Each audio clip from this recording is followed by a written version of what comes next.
Welcome to See You in the Lobby. Welcome to See You in the Lobby. Maybe our first audio version of the 2023 season. Look at us growing. We are growth. Look at us finding our way on multiple channels. Who knew? Growing up. It's so great. Anywho. So free agency's a Free agency has been crazy super place. fun. We were just talking about how, the first couple of days were super intense and nonstop, like super team. The last few days, it feels like things have died down a little bit, but maybe that's just because something else big is brewing. We still have a lot of big name free agents coming.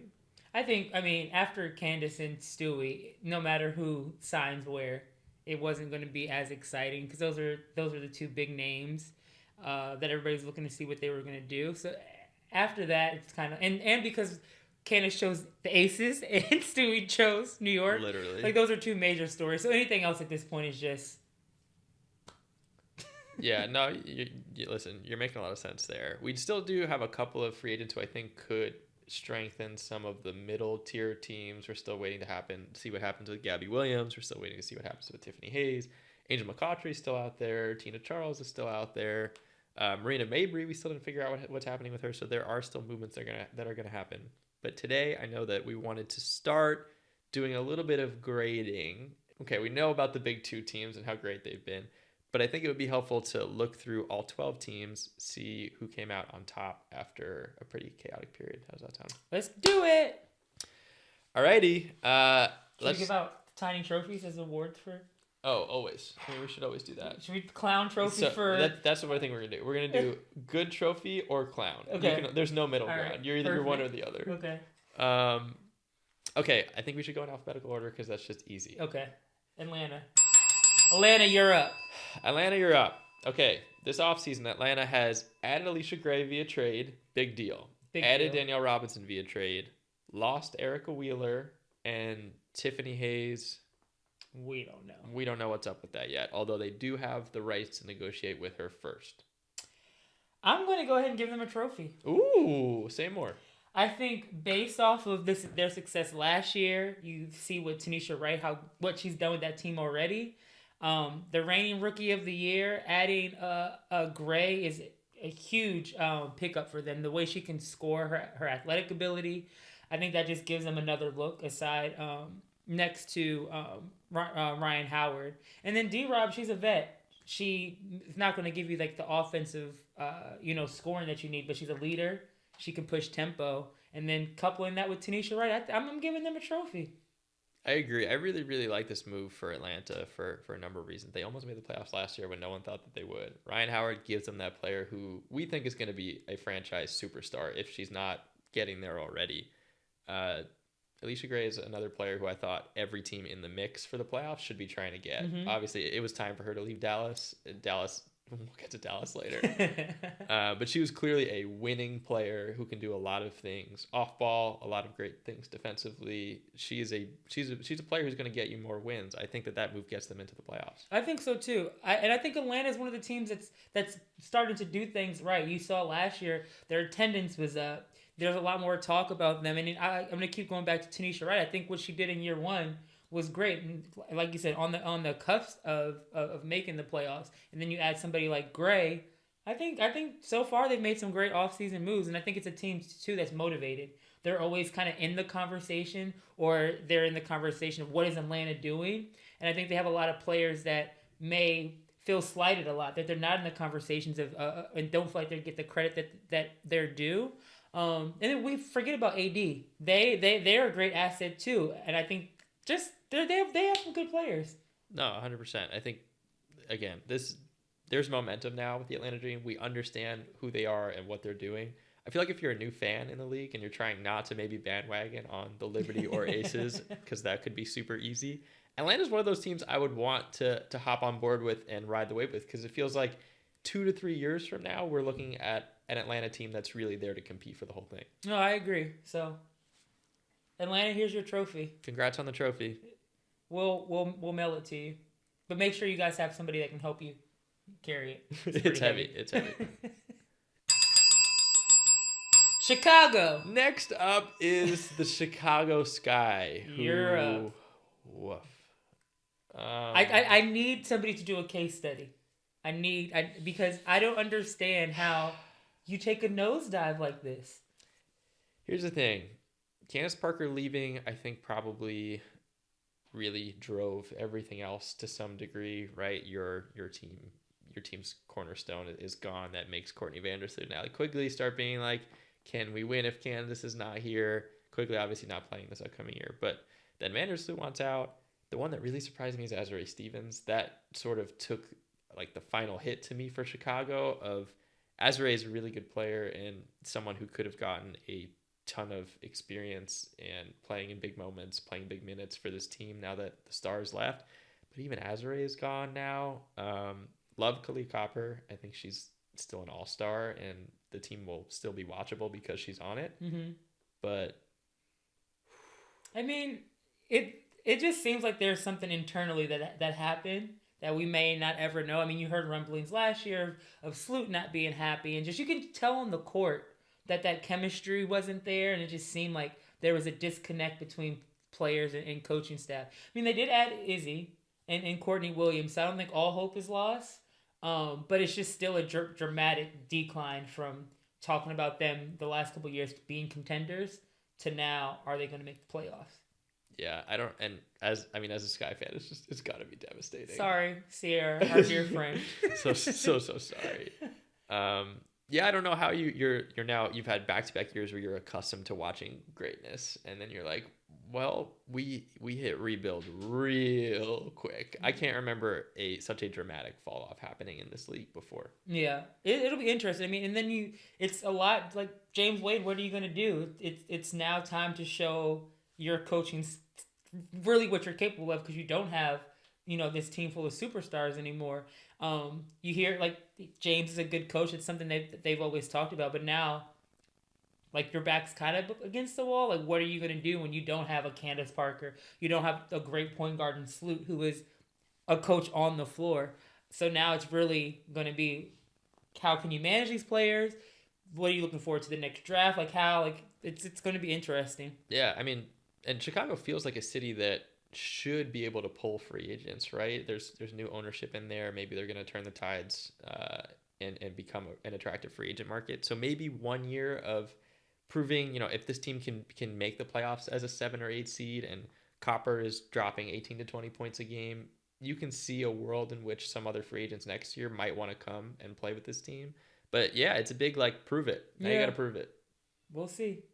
But the nosedive that they've done after winning the championship, I feel like it's unprecedented. The Azurá one just took a hit. I was like, damn. Yeah. I was like, I think it was time for her to go too, though. I see it. It's sometimes it just runs its course, and I feel like that's where she was. Is do I stay here and just kind of see my career flatline and not really, or do I go somewhere else and kind of either feel like I'm getting better or being used differently, or just sometimes a change of scenery. It's like, I've been here X amount of years, nothing's really changed for me. Like, it's time to go.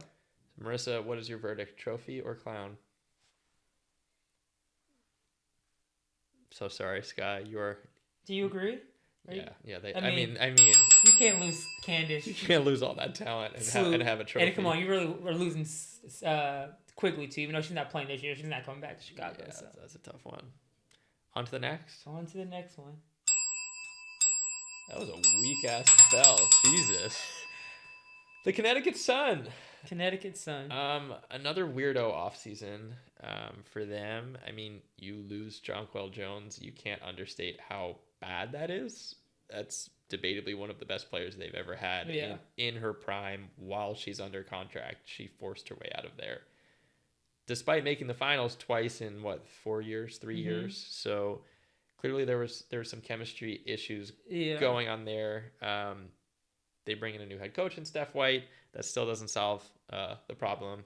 They also get rid of Jasmine Thomas via trade, which I think is not as big of a loss as JJ, but I think people are underestimating how much Jazz meant to the Sun.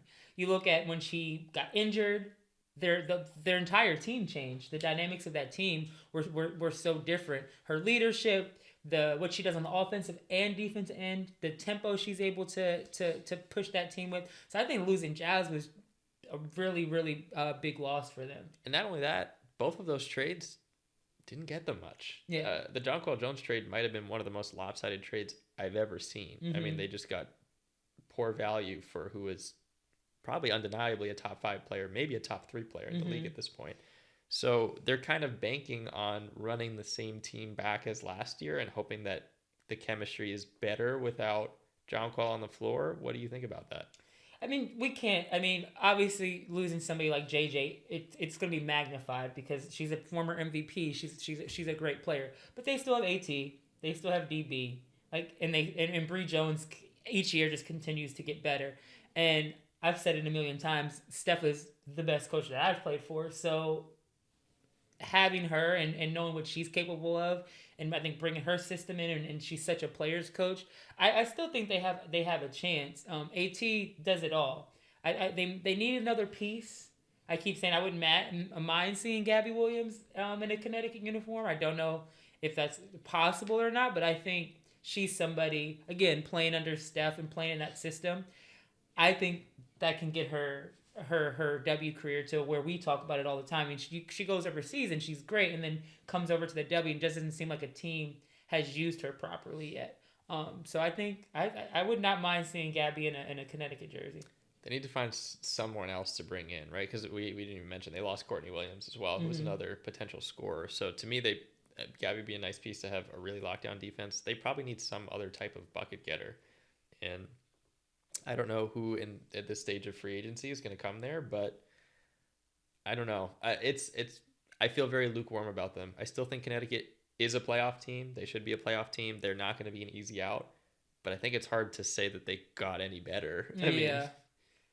Yeah. I don't know if there's really an award for them.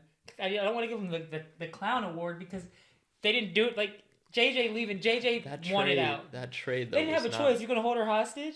You're not, but you gotta get a better return than what they got. That might have been you pick it up. Then I can't do it. I think we could do both. We can give them a little clownage and a little trophy. I think they'll be fine. This is your in between answer. Alrighty, Bellamy. The Dallas Wings. The weirdest franchise the WNBA has that I still cannot figure out if they're trying to win, if they're trying to lose, who makes sense there, what they're trying to build around. But this free agency, they have lost Isabel Harrison, who was a key contributor, good player. I think probably the right move for her to get out somewhere else because she's a piece ready to win right now. They keep Tara McCowan through restricted free agency. Marina Mabry, we're still waiting to see what happens. She is a restricted free agent that means Dallas has the rights to match whatever contract is given to her, but yet to see what's happening there.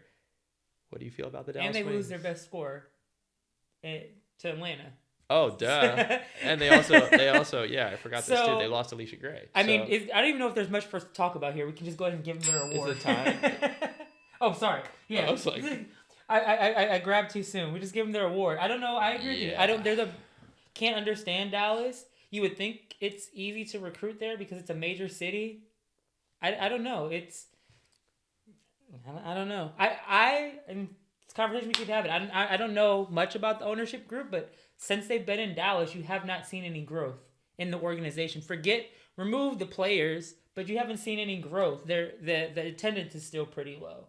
They still are in that same facility. They lost Skylar and Liz. Two, very notable players. Forced their way out. Yeah, forced their way out. I mean, Liz, there's a lot that goes along with that, but nonetheless, they had two pieces to build something special, and they both forced their way out. So I don't even think I think it's upper management needing to figure out, do they want this team? They need some type of reset. Yeah. I mean, you have to at some point either take your best players, trade them away, and truly tank, or build up. I mean, there's got to be this middle ground Dallas has been in for so long. It's not working, and clearly free agents are not. When's the last time you've heard a big name free agent take a meeting with Dallas? Yeah, I don't think I've ever heard that. Yeah, so, they need to shake some things up, and I don't think it's necessarily with the players. No, I think that's a great point. So Here's your clown. Here's your clown. My sweet, sweet Indiana Fever. We don't even need to. My sweet, sweet Indiana Fever. You are definitely a team, and you have the number 1 pick in this upcoming draft. I don't think it's going to make a difference. Hey now. You can at least start seeing what a team looks like around Aaliyah Boston. Elsewhere, they lose Tiffany Mitchell. They gain Erica Wheeler. They re-sign Victoria Vivians. What do you make of it? Like you said, they're a team. Yeah. They'll have players on the floor. At least I can say, here's why I would rather be a Fever fan than a Wings fan. At least the Fever have direction, right? Like, Aaliyah Boston's going to come to town. She's going to be a must-watch player. Queen Egbo had a really nice season last year. Emily Engstler had a really nice season last year. Kelsey Mitchell is still a bucket getter. Nalissa Smith could also be another franchise piece. At least they know they're not going to be good. They didn't make any tragic moves in this offseason, at least so far. And they're going to set themselves up to get another lottery pick in 2024. So I can see the Fever maybe turning the ship around. It's going to take time. It's definitely going to take time. They are in the deep rebuild phase, but at least like in prior years, I feel like the Fever they knew they weren't going to be so good, yet they still signed veteran players who were going to make it so that they weren't bad enough to guarantee a top pick. And at least this direction makes sense to me. Yeah.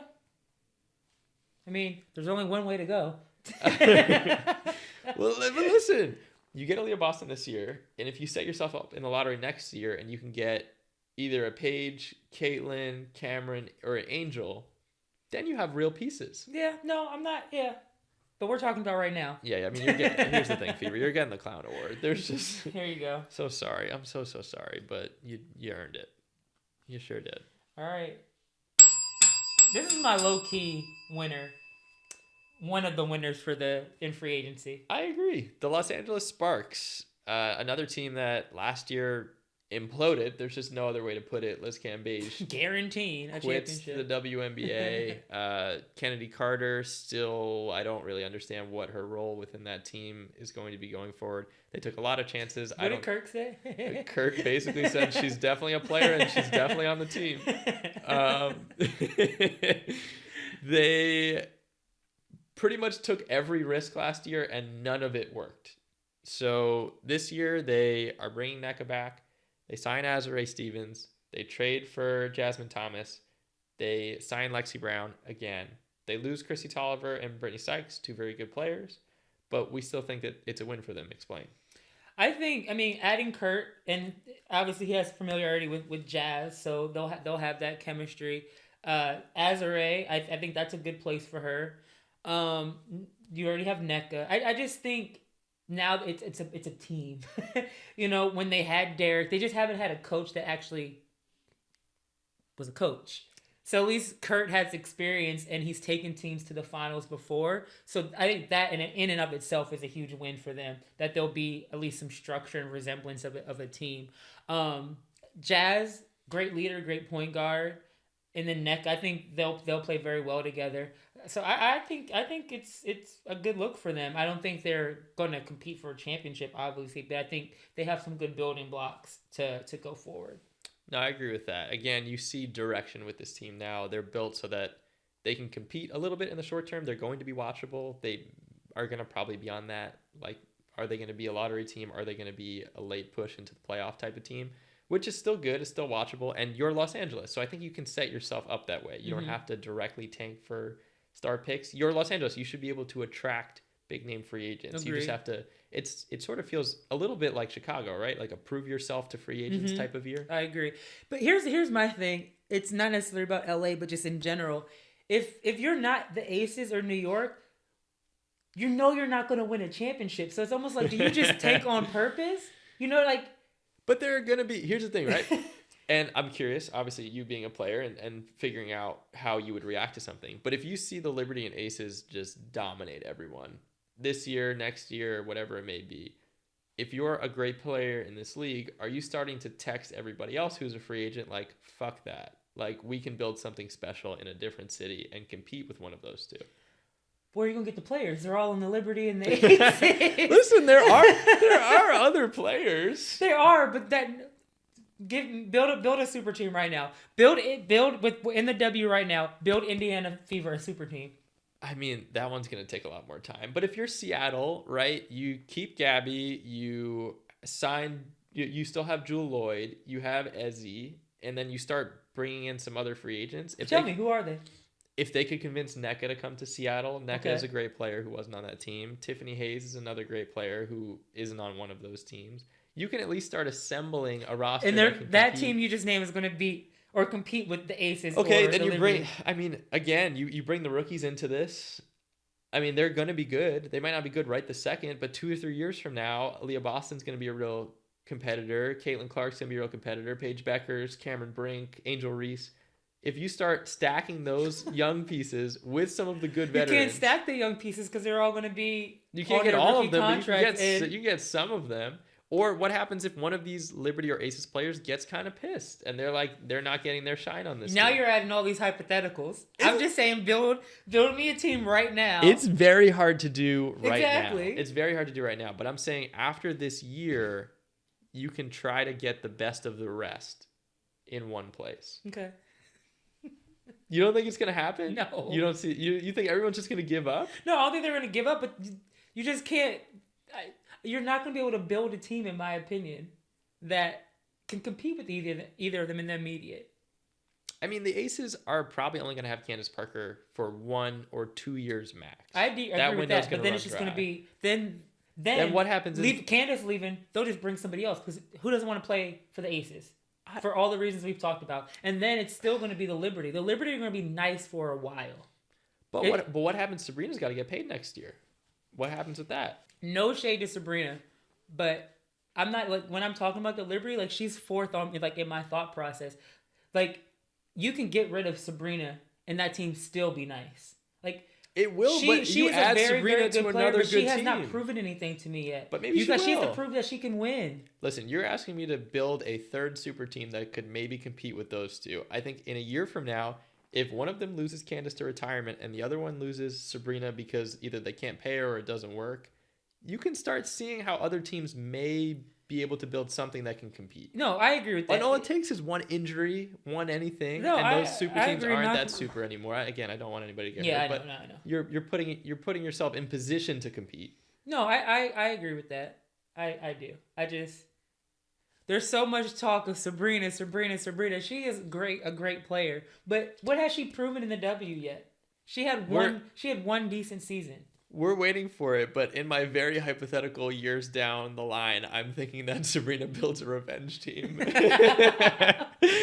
maybe it's no not to her. Like I don't want to sound like a hater because I think she's a great player and what she did in college was amazing and she has the potential to be one of the greats in the league. I just think the media and these college coaches do their players such a disservice when they hype them so much in college and then they're already setting their players up for failure when they get to the league because it's like these are grown-ass women that have put in the work. It's the best of the best. Like when you see these statistics of high school players that go into college and college that goes to pros, those statistics are even smaller for the W because there's only 144. There's only 12 teams. So you're setting them up for failure when it's like it's a whole different ball game. So I think she suffers for some of that too in that she had so much hype coming in. Again, think she's a great player. But she still has a lot of proving to do for me to even say you could put her on a different team and she's going to lead them to a championship. Which also when Marissa's talking about people hyping people up too much while they're in college, she's literally talking about me as I'm like tweeting in all capitals about Caitlin Clark. And I'm a Caitlin Clark believer now. I'm a Caitlin Clark Thank you. believer. Welcome to the club. But yes, I can see what you're saying. I understand that the super teams are going to discourage other teams from figuring out in the immediacy what to do with themselves because I am in total agreement. I don't see a world in which any non-Mystics team can compete with the two teams at the top right now. I'm just saying that at least the only comparison we really have to go on is in the men's game where super teams had become a lot more regular and built like through free agency before. And how many of those came down collapsing for a number of reasons that didn't have to do with the actual basketball of it. I think there's potential for that to happen in the W. I'm not saying that I can even pinpoint who does what and how it happens. It's way too early to start predicting that. But I think that it's possible, and that in 2024, there is a world in which you can build a team that may be able to compete with one of these two others. No, I agree. And it's kind of like with the super teams, get a couple of rings and peace Then out. you get a little bored. But I always go back to Minnesota. Minnesota had a super team, and they held that team together for a long time. True, but how many of those players were also drafted in Minnesota, or at least brought there when they were pretty young? They weren't brought there, I don't think, as a super team until the SYITL. They built a super team in the right way. I mean, if we want to compare them to the NBA, like I would say it's kind of equivalent to what Golden State did, because Golden State, Draymond, Clay, and Steph are all draft picks, and then I mean even Harrison Barnes, all draft picks, and then they added those other pieces, right. So that was kind of similar to Minnesota, but nonetheless, it became a super team. But also, like, Sylvia Fowles is like the nicest person on the planet. If you're trying to get like the nicest personality to add another superstar into there, like Syl could go and play with anyone. She's the best. Yeah, no, agreed. So you have to get lucky personality wise. I'm just saying it could happen. Teams could clash. I'm not saying it will happen, but there's potential for it. There is. There's a lot of big names in the same room now. You're right. You're right. I'm not disagreeing. I'm just playing devil's advocate. Okay. All right. Well, now while we're on that combo, the Aces. Did we give them a trophy just in case? Did we give the Sparks a trophy? No, we didn't give them a trophy. Okay, Sparks, here's your trophy. Congrats. We went on a really long tangent that had nothing to do with you. Look for it in the mail. It's okay. All right. Now, the Aces. We don't have to stay here long. We've talked so much about them. We've done it a lot. We'll do the brief recap just so, y'all editors have something to work with here. But they add Candace Parker. They add Alicia Clark. They trade De'Erica Hamby. Yeah. They keep everyone else who is amazing. Mm-hmm. Here's your award. You did it. Yeah. Congratulations. You did it. I'm going to ring the bell 50 damn times. Marissa! Aces re-sign 8-year veteran guard and WNBA champion Sydney Colson.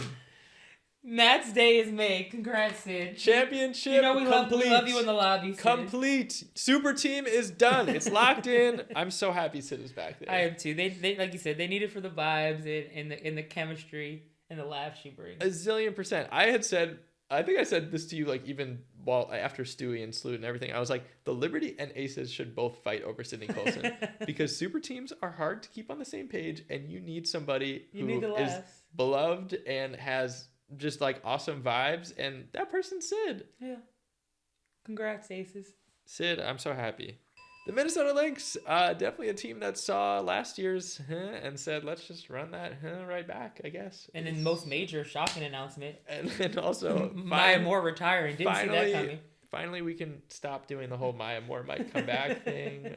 As fun as it was, Maya Moore is not coming back. She's like on book tours and on Good Morning America, and they're like, is Maya coming back? Like literally, you would always be able to find one of those lists that's like, the Lynx, they might be okay, but if they add Maya, and you're like, she hasn't played in 5 years. Yeah. Anyway, congrats to Maya on her retirement, but the Lynx kind of really haven't done so much. They add Tiffany Mitchell, which adds some depth to them. They'll have Nafisa Collier for a full year, which they didn't have last year. They lose Syl Fowles to retirement, so pretty much an impossible talent to replace. Yeah. What's your feel? They haven't really made enough moves this offseason for us to really give them an award. I am surprised that they haven't been able to get more free agents. They're a well-coached team. Minnesota loves that team. I remember playing there, and every game is packed. So I'm surprised they haven't been able to do more, but that's just the rebuilding. When you lose Lindsay Whalen, Simone Augustus, Sylvia Fowles, Maya Moore, Rebecca Brunson, it's going to take a while. I'm pretty indifferent about the moves that they haven't. They're just kind of there. I feel like they've been in this prove it limbo that we kept talking about with Chicago and Los Angeles as teams that seem like they could add a big name free agent, but they have to prove that they're this one piece away kind of team. Mm-hmm. And I don't think Minnesota has done that yet. Yeah.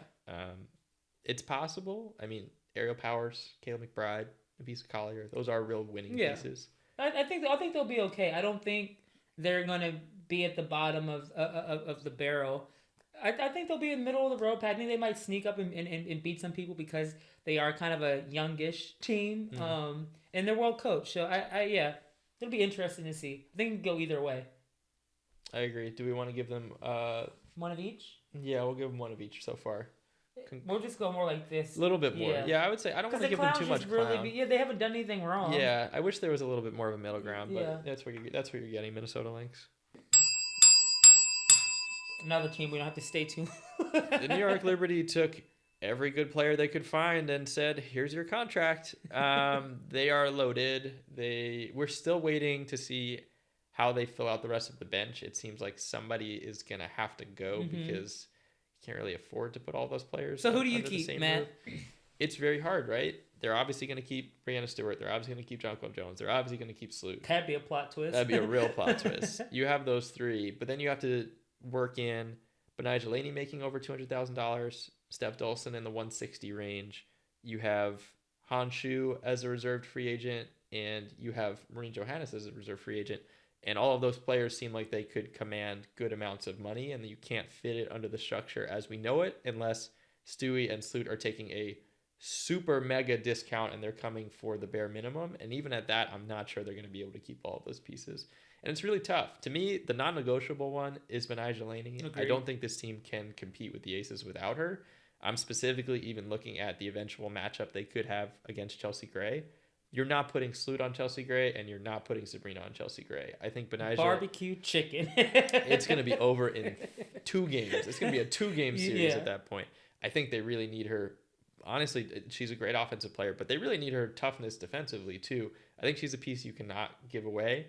I think Han Shu is one of those real wild card players who we saw at some points look like an all-star. She's finally putting the pieces together, and she's only 23 years old. The Aces, as stacked as they are, they don't have anyone to put on 6'10". So that seems like a piece that I would want to at least have it at my disposal in the playoffs to throw something different at the Aces. Maureen Johannes, you've played with Maureen. You talk about how awesome she is all the time. Besides just the highlight, passes that she makes, she's an awesome shooter, an excellent playmaker, somebody who would be a starter on almost every other team in this league, but could be an amazing sixth woman with this team. Steph Dolson, to me, feels like the odd one out to some degree. Steph obviously won a championship in Chicago. She is a great player, but they have more depth at that position to be able to replace her. Still, I don't know how they work it under the cap. The Stewie trade hasn't even, or Stewie, we don't know if it's going to be a trade, but the Stewie signing has not been announced yet because I think they're trying to figure all this out. Yeah. I agree with everything you said. I think you do everything you can to keep Laney. I think it's going to come down to, do I want to win or do I want to stack my bank account? And Laney, if she wants to win, maybe they're all taking pay cuts. Well, Laney's under contract right now, so she. So I think it's just gonna come down. I could see Johannes not coming over because I've mentioned before, a lot of the European players, especially if you're not gonna come over here and play a lot of minutes, they'd rather stay home and enjoy their holidays. They like to call it. So I could see a world where she may not even want to come back over this summer. I agree with you about Han Soo. I think that she's a big piece for them. She had some really good games last year. If I had to pick, I'd say Dolson. I don't really see her contributing that much. She's an older player now. If I were going to get rid of somebody, it would be Steph. Yeah, it's tough decisions to make because all the players who are mentioning are pieces on other teams. Like right now, the Liberty are playing with like the most stacked, deep lineup, and they're like, which one of these pretty good players can I not afford at this point? It's just going to be interesting to see how they do it. Is it going to be a trade? It's definitely going to be some puzzle pieces that they have to move, but I don't think that Sloot and Stewie make that decision without some sort of plan in place. I think right now they're just trying to execute it. It has to be, and the Laney one is the one that scares me the most. It's like we cannot have a situation where Benijah Laney is. And I can't see, and I could be totally wrong. This is just all like personal speculation, but I can't see them making that move, both of those players, and even New York, if they couldn't find a way to keep Laney. Because for all the reasons you alluded to, they know they need her if they want to compete with the Aces. Sabrina have to know, right? Yeah. Like, this isn't going to go well for us. Yeah, please. I was going to say, if I'm those two, I'm begging. Yeah. As great as they both are offensively, defense is not their game. Chelsea Gray is out of this world. Like, it's there's a lot of people that can't guard her in this league. Not sure if we found one person who can, if we're being real. Yeah, I don't know. But, all right. Laney will do her best. We'll give you your award too, Liberty. Yeah, I mean, and probably 2. Oops. Need some weight to this trophy. Next on this list, the Phoenix Mercury, who have done Nothing. Nothing. They kept Sophie Cunningham. We don't speak of her on this show, Matt. I know it did happen, though. It's a fact She of life. who does not need to be named. They kept the spicy one and have not done anything else. We have yet to hear officially of Diana Taurasi's resigning. We have yet to hear officially of Brittany Griner's resigning. And we've seen a lot of shit posts from Skylar Diggins-Smith. So what does that mean? I just think there's some trouble. I don't even want to call it paradise because it was never paradise. That pairing seemed to have quite literally never worked. Yeah, we need to run back the tape because I remember when they signed Tina last year and they signed Skylar. Everybody's like, "Oh, the Mercury," and I was like, "That shit's not gonna work." So yeah, literally, Skylar's the birth of our clown. Yeah, literally of our clown trophy. Skylar's Instagram posts. Definitely, there's some shit going on there. It's not good, yeah. I can't imagine DT or BG going anywhere else. Never ruling it out, though. So, I mean, I guess we're just waiting. Can they do anything, in your mind, Marissa, to be a team that competes this year? Is there any free agent move they can make? I can't, with who's left, no. I mean, does Gabby go there? I mean, we're talking about Gabby. There's not too many free agents left. Tiffany Hayes, maybe? Maybe. I mean, they're gonna need some. Yeah, I can't see. Offense. I can't see any moves that really makes them. Yeah, it's tough. A team that can compete. So. Listen, seeing Brittany Griner out on the court is gonna be a delight. That's a win. That's gonna be the one real big win for that team. But otherwise, yeah, it's been. I mean, it's only right that. Yeah, I mean. This is where the clown came from. Yeah, it really did. We wish you well, though. We hope the best for you guys. Also, oh my God, Diana's in training camp for Team USA. But a whole other thing. She's going to play forever. Were you ready for the next one? Almost to the home stretch. Who else do we have even? Okay, we're down to the last two. Seattle. The Seattle Storm. Woof. Yeah. It's real somber in Seattle right now, I would imagine. Yeah. Here's what I will say. They obviously lose Breanna Stewart, which is the biggest blow anyone has had this offseason. They lose Sue Bird to retirement. Ouch. They lose Steph Talbot because, and you saw the report about how Steph Talbot was waiting on Stewie's stuff, and she was like, I can't do this anymore. I'm just going to make a move. Brittany Sykes also had interest in Seattle and also didn't want to wait on the same thing. The team is undeniably worse. I will say at least it seems like they are signing players who have some sort of upside so that maybe this team is competitive to some degree. But how are you feeling? I mean, I agree. I mean, they signed Nurse. They signed Wickham back. They have Jewel still. Jewel is a certified bucket getter. So, I mean, maybe they won't be terrible. I don't know. It's hard to talk about them after losing Stewie because I can't think of a team that was as fortunate to retire somebody in Sue Bird and then still have the best player in the world to build around. And have Jewel Lloyd, who is one of the best players in the league as well. I don't know. We'll see. There's still moves that can be made. Like you said, there's Stewie hasn't officially signed, so maybe there's some trading in the works. I don't know. It's just, I don't know, Matt. I don't know. I will break in the action just because I will continue to do my Aurela Garantis propaganda, as you've already seen. I was so psyched when they signed Aurela, who was a late second-round pick 2 years ago. Everyone thought she was going to be a lottery pick out of Rutgers. Don't know what happened during the draft. Drafted to LA. LA was obviously a mess. She gets waived. Aurela is playing in EuroLeague and playing tremendously, even against WNBA talent. She's not the most efficient scorer, but she's a great playmaker, and she's still a bucket getter. I think Seattle made a great move in saying, like, hey, we need somebody to play point. Maybe it's you. She's going to have all the time and space in the world, which she didn't have in LA. She was competing in a deep backcourt at that point. I think it was a great signing. I think those are the types of moves, though, Seattle has to make at this point, right? Like, you need to stay competitive because you have Jewel Lloyd. You're never going to be bad when you have Jewel Lloyd. You have her and you want to keep her. You absolutely want to keep her. Like, there are not many Jewel Lloyds in this league. So the hope is you can find some pieces to make it interesting, make Jewel not want to be that person who's like, hey, let's start a super team somewhere else so I can go compete with the rest of these. Because Jewel feels like that kind of player who you can start building a team around. So yeah, I mean, I would say it's about as bad as it could have gone for Seattle, but at least they're adjusting in ways that give some slight levels of encouragement. It could be worse. You could not have Jewel. You could not have Jewel. You at least have Jewel. But it went pretty bad. Just to be clear, it went bad. It went bad. And unfortunately, sorry, Seattle. Yeah, you're getting the clown for this one. Last, not least, it's just alphabetical order. The Mystics. Washington Mystics. They've had an interesting offseason too. They have. I think I put them with LA. I think they've had a low key good free agency. It's just hard when you have the moves that were made with Seattle and Atlanta. I mean, sorry, Seattle and New York to really talk about anybody else. Signing KT, vet, point guard, shooter. Brittany Sykes, I think she's athleticism that they haven't really had on that team. She's a good player. I'm glad she's on a good team. And yeah, I think and then you have Deladon.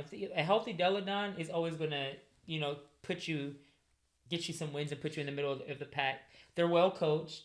I imagine Tebow's still gonna help his son out a little bit and be in the mix. I think they have a chance to kind of be one of those third, fourth place teams. What do you think? They seem to be the team to me that has the best chance of beating one of the two super teams. Deladon obviously being the megastar that you were saying before. Depends on her health. She said last year she was healthy and she was great. The team was pretty good. The interesting thing to me was the Tebows doubling down and taking Sykes in free agency, who obviously isn't a great shooter, but a great defender. And her paired along with Atkins and Cloud make, to me, and Hines Allen. Yeah, to me, make the most talented defensive backcourt in this league, which could give trouble to the Vandersloot-Ionescu combination or the Plum and Gray combination. Agreed. And you can start to visualize a way in which this team can win by playing really strong defense. They were the best defensive team in the WNBA last year. I think they got even better at it. And that to me seems to be the way to beat one of these super teams. You're not going to out-offense them. There's no way you can out-offense a Candace Parker and Asia Wilson front court or a Stewie and John Quell front court. It's just not going to happen. But if you can limit the other players and force one or two of those megastars to really dominate, then you can see a conceivable way of winning. So I like what Washington has done. To me, they are the clear third best team in this league. I think they have a shot. I agree. I agree with everything you said. I think, healthy Deladon is always going to put you in a position to compete. Think if they might need some more shooting. I think that was another one of their Achilles heels last year, and maybe in the last couple years, is that they just didn't have that shooter. But yeah, I definitely think they're the third best team. And to your point, that defense that they have is definitely going to give some teams some trouble. And not only like great defenders, but they're super athletic too. I think they're able to get in passing lanes and just frustrate you, alter shots. Yeah, and again, they're well coached. So I think they're the third best team. They seem to me like another team, or maybe one of the few teams that maybe has another trick up their sleeve during this free agency. I do wonder. It's been really stagnant. I haven't really heard much about Marina Mabry, but she seems like a player that makes a lot of sense for them. I could see her in DC, absolutely. They need some sort of shooting and scoring, and she seems like a player maybe that makes sense if they can swing it. Maybe that's why they made the trade for Zoe B. We were saying we're not sure how much time she would see in this rotation. Mm-hmm. Maybe she's a player they're looking at. Maybe Tiffany Hayes is a player they're looking to try to get in some sort of trade as well. But if they can add one more scorer in this free agency, I'm going to feel really good about them. But regardless, I feel pretty good. Same. I think they need scoring and some more rebounding. Be nice because they lost Elizabeth Williams. Yeah, I think they need some more rebounding. But yeah, I agree. So we're giving them a trophy. Congratulations on your trophy, Washington Mystics, one of the few. All right. That is the complete free agency rundown. I'm exhausted talking through all of the different scenarios we have here, but it all ends with, you're not going to fucking beat the Aces or the Liberty unless you get a little lucky. All right, folks, y'all know where to follow us, hopefully, if you are listening to this on Spotify. But if you don't, follow all of the channels at the Gaming Society and also follow our TikTok account, which we post all of the breakout clips from the show on. It is called See You in the Lobby, and it is your best spot to make some comments and hang out with us via TikTok. Thanks! Peace!